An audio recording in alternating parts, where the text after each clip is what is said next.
সাবেক চেয়ারম্যান ও বর্তমান অধ্যাপক, ফার্সি ভাষা সাহিত্য বিভাগ, ঢাকা বিশ্ববিদ্যালয়, বাংলা একাডেমির একজন ফেলো গবেষক, কথাশিল্পী, পিএইচডি গবেষক, অনুবাদক, বিভিন্ন জার্নালে গবেষণা প্রবন্ধ রচয়িতা।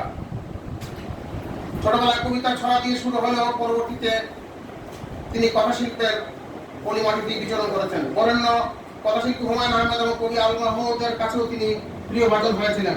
জন্ম টাঙ্গাইল জেলায়। ফার্সি ভাষার সাহিত্যে তিনি মাস্টার্স ও পিএইচডি ডিগ্রি অর্জন করেন।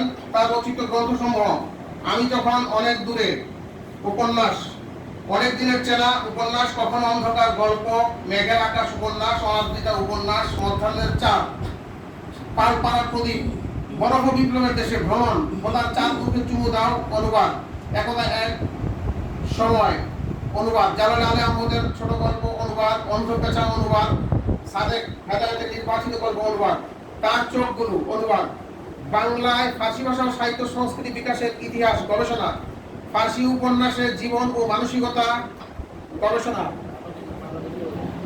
আপনার পিএইচডি থিসিস কোনটা ছিল?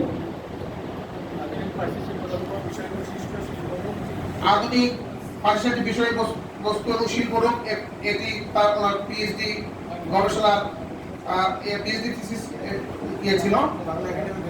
বাংলা একাডেমিতে প্রকাশিত হয়েছে।